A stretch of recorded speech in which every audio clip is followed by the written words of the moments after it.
SuperTalk Mississippi media production.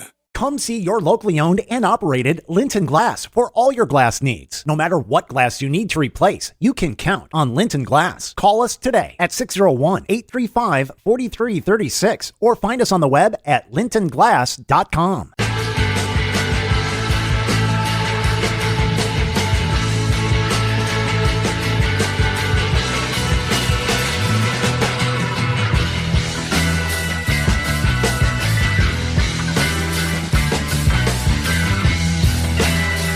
What's up? Welcome in on this Thursday edition of the show. My name is Michael Borky. Always appreciate you being here.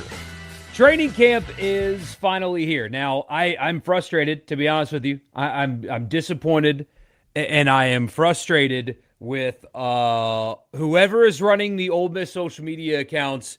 We got so close to getting the training camp, preseason camp, not fall camp thing. We've gotten it out of Mississippi State. I thought we got it out of Ole Miss. We apparently have not, because they spent all day after a ton of progress was made calling it fall camp. There's nothing fall about August 6th. The football season does not exclusively occur in the fall.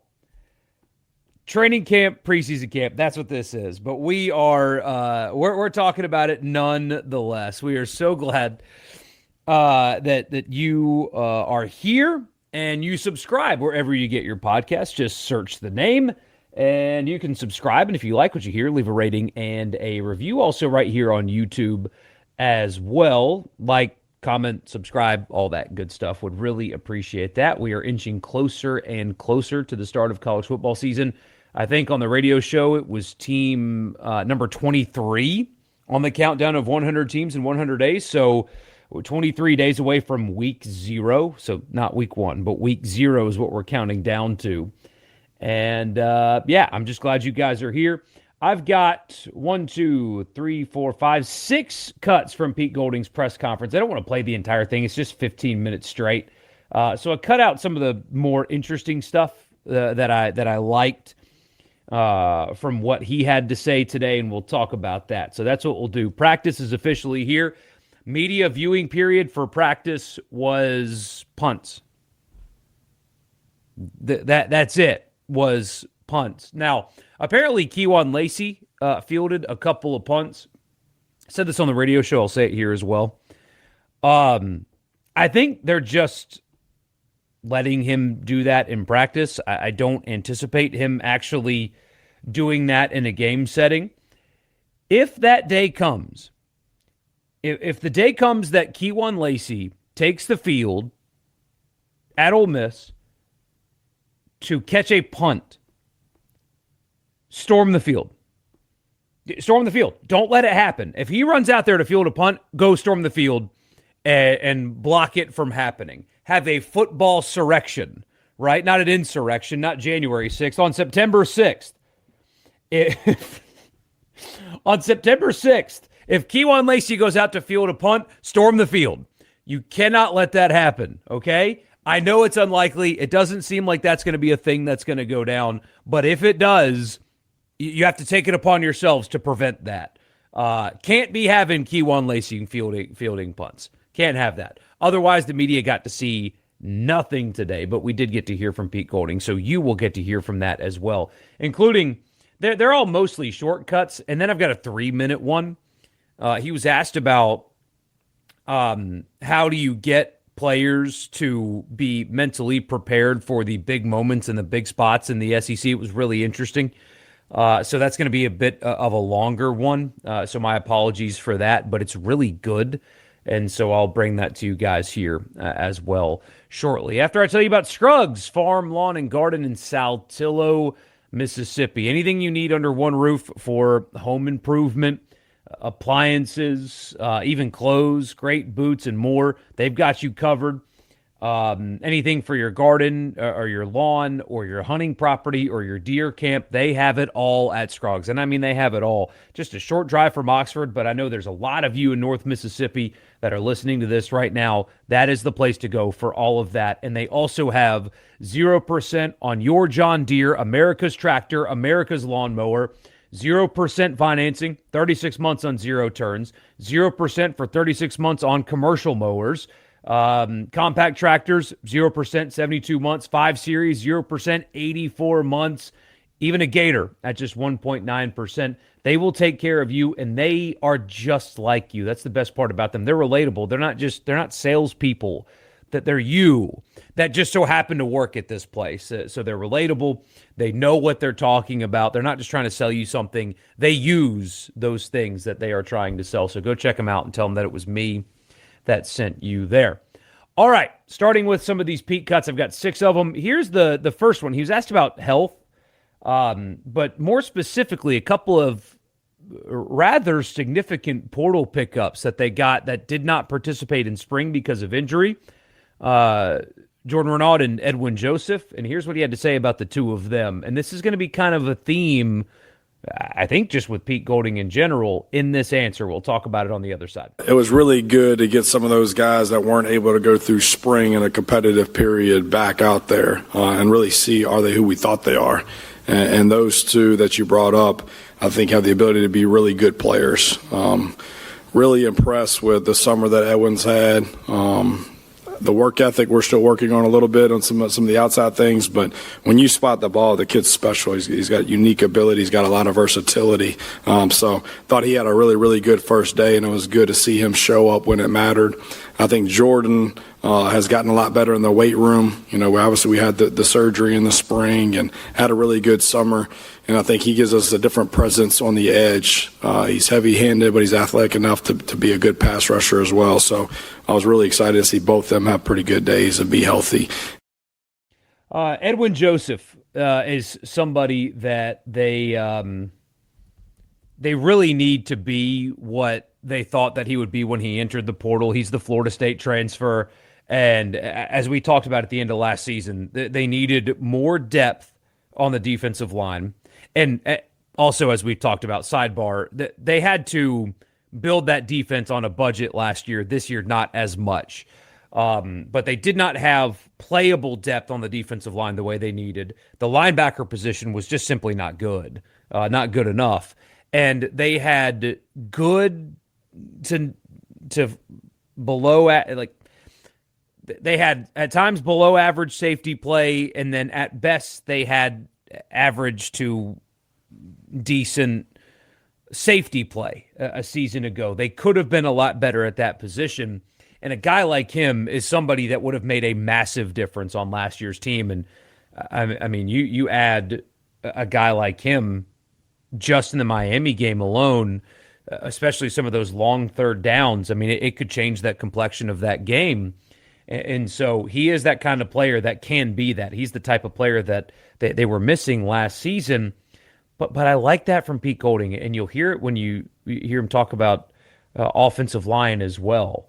There's just, forgive my language, earmuffs, everybody. There's just no bullshit. And, you know, all coaches are kind of full of it. There is coach speak in some of these answers, but, you know, he's willing to say, man, there's some stuff he's got to work on off the field. Just, you know, at practice, he's great. There's other stuff that he's got to work on right now, as opposed to what you get from other coaches. Man, he's just doing great. He's just doing great. We're happy he's here. And you get no substance.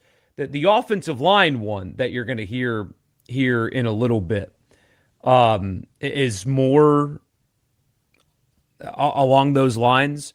But the willingness to be honest about players, especially in this era, is super refreshing. And I imagine the players will ultimately like that as well, because if they want to play at the next level, that's what you're going to get at the next level.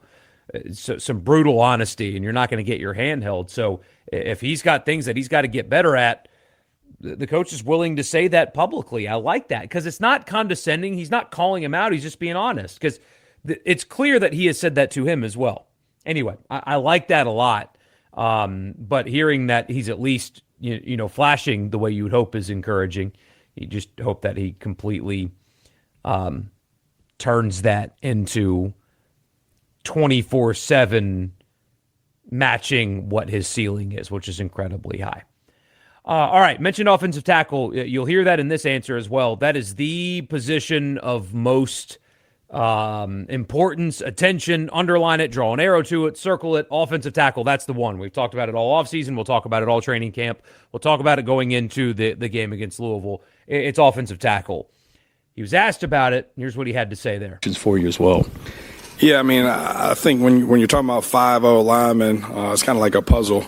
And I think sometimes, I could take this piece and move it over here, but is that a perfect fit over here? So I think Tommy, like I said kind of previously, he has really flashed to be an SEC player. We just want to see it more consistently. I think fall camp will be good from him from a body standpoint. We still got to cut some of that a little down. I think he's a little heavy than he needs to be right now to be able to sustain in this league. We're just kind of getting Kern back healthy. He's been out and had that surgery in the spring. Obviously, we loved his ability on tape, the maturity component, and obviously the consistency and being able to trust him to do the things right on a consistent basis. We haven't been able to see because he hasn't been able to do it from an injury standpoint. So we definitely think from a talent standpoint in this league, you want those two to battle it out, right? And is that a rotation? What does that look like by Louisville? Knowing you have other things with the Kuduses of the world and some of those other guys that have played a lot of football that you could move and bump out that would create other opportunities for other guys inside and things like that. So I think early for these first 2 weeks, let's battle it out and let's leave them in the spots they've been. And then the last 2 weeks when you're going to have the mock game week and going into the game week, all right, now it's real. All right, who can we really trust to play winning football? And out of those guys who are our best 5 to run out there first, and then if an injury was to occur, who do we move? So that'll be constantly looked at throughout camp, but we got several options. All right, so that is something that we've talked about this offseason as well, that there was some talk that because they have depth, more depth on the interior of the offensive line, possibly experimenting, moving some guys out, and he made reference to that there. But he mentioned Tommy Kinsler. He's got to slim down a little bit. He's a little too heavy right now if he's going to play 12 games and beyond in the SEC. Not at this weight, he's not going to be able to do that. And again, it's not condescending. It's just, hey, I know what it takes to win in this league. I know what it takes to play offensive line for 12 games plus in this league. And right now, you've got to fix something about you if you want to be able to pull that off. And the honesty about that's really refreshing because now you know exactly where Tommy Kinsler stands. I love that. I love a coach that's willing to actually give you something in press conferences because I think, as you guys hear me say all the time, I think you, the fan, deserves to know what's going on with your team. If you can't watch practice, at least you get something, right? And so now you know, hey, look at right tackle. Tommy Kinsler's flashing. He's got the physical ability, but he's got to slim down a little bit. You're informed as a fan, and I like that. They seem really confident in Terez Davis, but the other position is a little of concern. But also, as we've talked about before, the offense helps. The Kewan Lacey's pass protection in particular is really good. Trinidad's elusive. They get the ball out quickly and so on. Speaking of, Pete Golding was asked about John David Baker, and here's what he said about his new offensive coordinator. Just where's the comfort level between you and him and kind of getting that offense where y'all want it to be? I'll tell you after Louisville. No, I mean, obviously I trust JDB. He's done it well. It's been a really good fit. I think he's added a couple of new wrinkles that are good based on the people that we have. But to me, JDB from the very beginning was a plug and play. That already had some rapport with some current players that were already here that understood the system and believed in the system while still, every year tweaking it a little bit and adding some new things. So I love how he coaches. I love what he's about. I think he's a really good recruiter as well. I think the kids respond to him really well. And I think him and Joe work really well together. So I like where they're at. From a day one standpoint, when you're looking at day one of camp, I think we're further along of guys knowing what to do and having more things in than we've had before. So I think he's done a good job up to this point. Coach, pretty encouraging stuff there with his, especially his relationship with Joe Judge. But not surprising. That was kind of coach speaky, but not surprising. He could have gone a lot of different directions offensively, and I promise you there was a lot of people out there that wanted to get the opportunity to coach this roster. So there's a reason he chose John David Baker. We'll see if that ends up working out. He was asked about buy-in, especially with new players. Are they bought in the way that you want them to be? Here's what he said. It's funny you kind of asked that. I was kind of messing with Deuce in between a period today. I'm like, hey, dude, like if you could pick one teammate, like just one teammate, not based on ability, but just one teammate that you want to be around, that you're starting a team, that you're going to build a team around. Like the dude he named is brand new. And I think a lot of these guys that didn't play last fall are really, really good dudes. And our guys enjoy being around them because they're like-minded like them. And I know I keep on saying this, but we go back, like if they're not tough, competitive, and they don't love football, like we don't recruit them. And so I think there's so many guys that have the same mindset that came here for the right reason. They came here to try to get one game better, and they know they weren't a part of last year's legacy. Right? They want to help these guys that were here last year try to improve by one game. So I think there's several guys that weren't on our team last year that I think when you look at the leadership council, what it looks like right now and what it's going to look like at the end of this year is not going to be the same. And I think a lot of guys that are going to be on that unit weren't on last year's team. And so I really like this class, both a blend of the portal guys and the high school guys. But I also think that's part of because we got a really good nucleus of guys that did come back. And so I really like the blend. I think they enjoy being around each other. And I think they enjoy competing with each other, which is awesome. Makes my job a lot more fun. Pete, you talked about creating it. There was seemingly a phenomenon. So sometimes in the offseason you get some of that cliche, they just love playing for one another, and that kind of can be coach speaky too. But one thing that really helped during all of the saga at the end of last season, keeping that team together, was those things that he mentioned there. And there is a lot of those guys still around, and a lot of those guys that went through that and they banded together and played great football and they did all those things, they're still around. And so when you have that kind of emotional nucleus, that's huge for a football team. There are a lot of cliches. There's a lot of camp cliches, but one thing in football is true. You have to be physical, but you have to have a level of trust and togetherness if you're going to win at the highest level.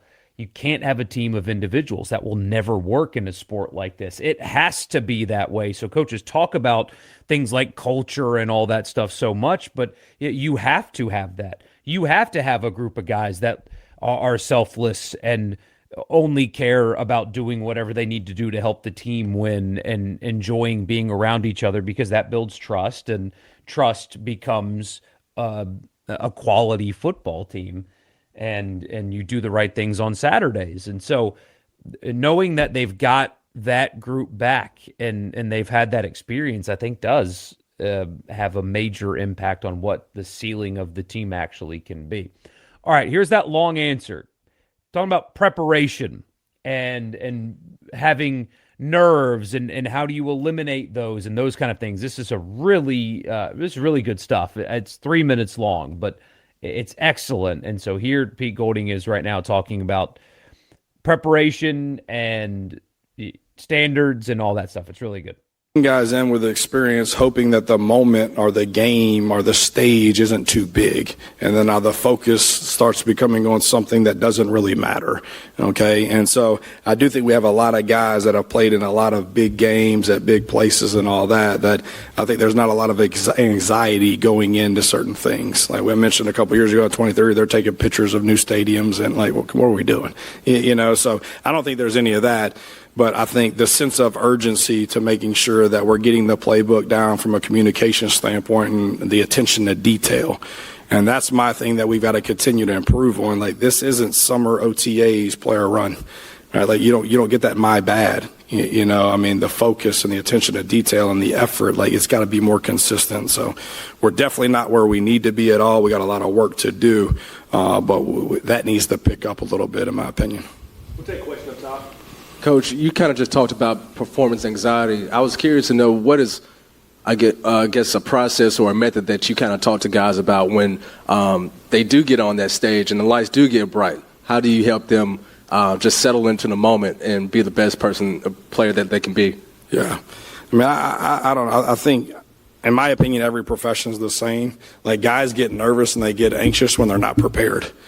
Does that make sense? Like, when you're actually prepared for your interview, or you're prepared for this job or whatever it is, and you've worked your ass off and you've done everything you're supposed to do, like, there's some nerves there, but it's based on excitement. Does that make sense? It's not like the nervous, like, oh, I don't know what's going to happen. Well, how is it going to be, and all those type of things. So I think the preparation component, like, that's on us. That's our responsibility as coaches to make sure we're preparing them the right way, and we're putting them in situations throughout practice that nothing's going to come up in the game that they haven't prepared for. And I think when you do that and you make Monday through Friday so much more harder than Saturday, then now that anxiety is relieved a little bit. So I've never met a true competitor that I think's got competitive character that talks about anxiety.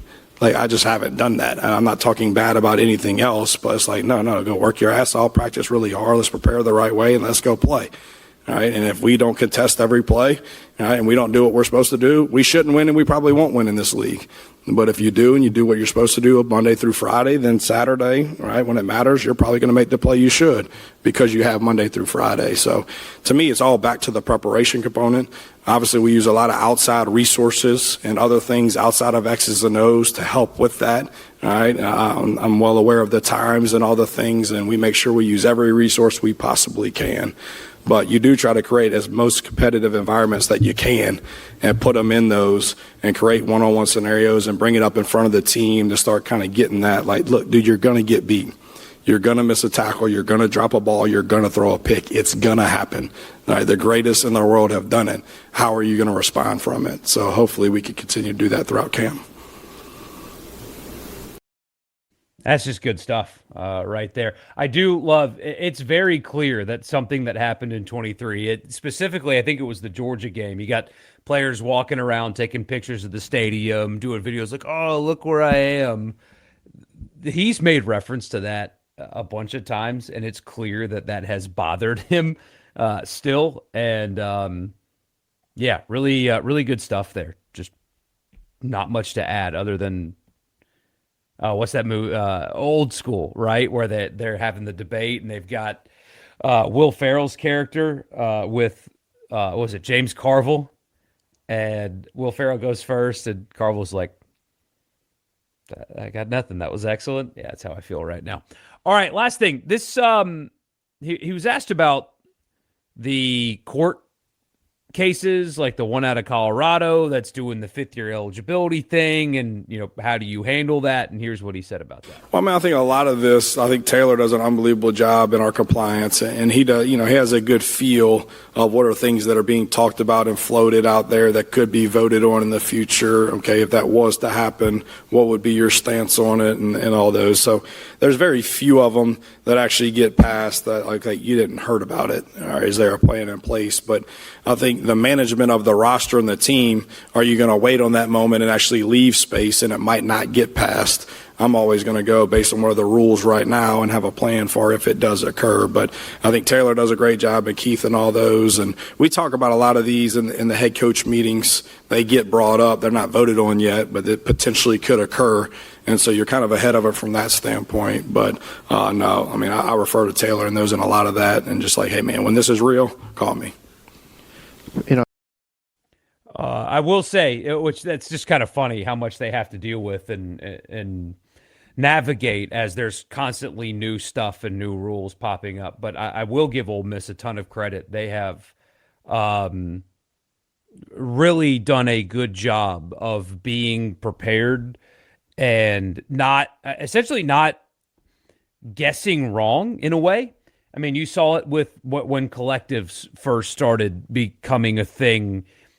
Texas A&M, a few others tried to do this nonprofit thing, and Ole Miss did not because they knew that it was going to be a certain way. When it comes to the College Sports Commission, the clearinghouse, they were able to get through that and get their deals through that more than most everybody else. They have been very good at being ahead of things.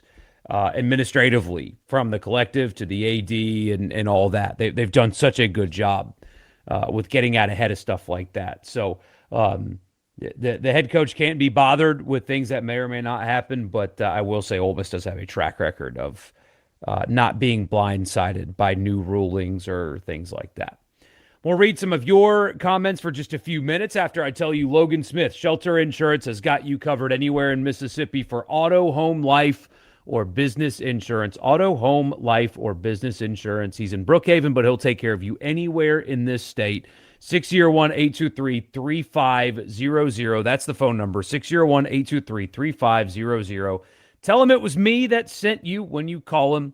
Get a quote. It's just a short phone call. You'll see why you need to switch to Logan Smith at Shelter Insurance. And finally, Priority One Bank, they make you their priority every single day. Online banking platforms outstanding. 16 locations in Mississippi. Local loan servicing and decision-making. It's in the name. They make you their priority at Priority One Bank and Advantage Business Systems, absms.com for all of your Mississippi office technology needs. Preseason game on the TV, Borky on the iPad. Football is back. Yeah, how about Carson Beck and Haynes King going at it tonight and playing well? Like, you got good quarterback play in the Hall of Fame game. That is a pretty rare thing to get quality quarterback play in the Hall of Fame game. But remember, Carson Beck was a guy that wasn't, too terribly long ago considered to be somebody that would be the number one pick in the draft. So the talent's there. Same thing with Haynes King. Haynes King is a stud. Apparently, Caden Prescorn has done something in the game, although I'm obviously not able to watch it right now. But man, Haynes King, Carson Beck, dueling it out. That's pretty cool. Are the Cardinals' offense that good, or are the Panthers' defense so bad? Oh, don't read into the Hall of Fame game. Although, as a Saints guy, I want the Panthers' defense to be bad. No, I did not see the basketball goal in the dumpster in person, but I did see the pictures, and look, you don't want to change everything because there are a lot of things that they were doing that is working. Pete Golding himself has said that, and that's a good thing. The basketball goal needed to go. It did. You can take your gimmicks a little too far, and that was too much, and it needed to go, and I'm glad it's gone. How are we doing, everyone? We're doing good. Couldn't tackle Tony in the Miami game when it mattered. And yes, that's the difference. And I think that they have upgraded in the back end of the defense. They just have to go prove it. Did you catch Jonte Cook reference disagreements with the previous coach as the reason why he didn't come to Ole Miss originally? I did not. I'll have to go listen to that. But not everybody, as you can imagine, this applies to every coach, but especially Lane Kiffin. His style wasn't for everybody. That's, you guys know the rest by now. Never made the trip to Boo-Ray on a Thursday night for the coaches show, but Pete's going to end up making me want to go to those. I mean, truly, they're actually worth listening to. He actually provides you depth in his answers, and sometimes there's coach speak, and I understand that, but I learned something listening to him today. And, you can put your ear to the ground and try to get information and stuff like that, and I think I do an okay job of that, but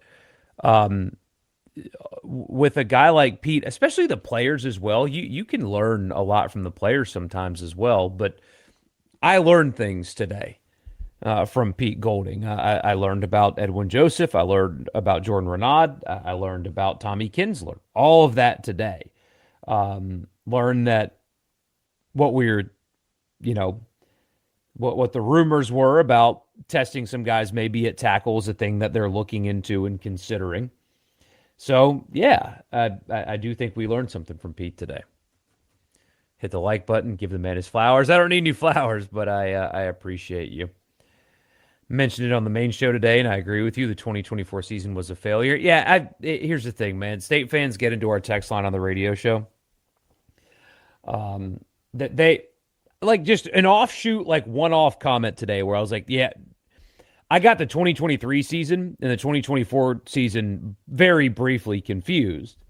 We were talking about Drew Brees Hall of Fame and how essentially Drew Brees helped revive the city of New Orleans. And so not only is he getting into the Hall of Fame on merit, but he's also the rare player that does the city exist the way it does without him? And that answer is probably not. And, somebody on the text line was like, well, there were other players too that helped. And I said, of course, but the quarterback gets all the flowers. And I said, well, Jackson Dart is going to get a lot of credit for the 24 season. I was like, wait, no, the 24 season was the bad season. 23 is when they went and won the Peach Bowl and had State fans get into the text line about, what are you talking about? They had a historically elite season in 24. Ole Miss, blah, blah, blah, blah, blah. Ole Miss should be happy with that. And the answer is no. And none of you were. When you have the best defense in the country and you lose the games that they lost, it's inexcusable. So that's where that came from. That's how that started. But you'll always have questions about the 24 season. There will always be unanswered questions. There's a lot of rumors about why that team was distracted and all that, but at this point, I guess it doesn't matter. I do know, though, that when people suggest that Ole Miss reached their ceiling during the last 5 years, they're wrong. They're wrong. They were closer to it than they've been. Absolutely. They were closer to it than they've been. But not anywhere close. They still can take multiple steps forward as a program and should have in certain spots. And maybe Pete's the guy that can lead them to that. Maybe he's not. But that was not a program that was operating in maximum efficiency. And maybe nobody is able to do that. I don't know. But that one wasn't. And so those questions will always be there. But anyway, we don't need to rehash that tonight. I am going to go finish the Hall of Fame game. And I hope you guys enjoy that as well. We'll be back on Sunday, as always, as week 2 of training camp. We'll be talking about week 2 of training camp next time you guys hear from me. So I will see you then. I really appreciate your time, as always. Don't forget to like, subscribe, all that good stuff. And I'll see you on Sunday night. A SuperTalk Mississippi media production.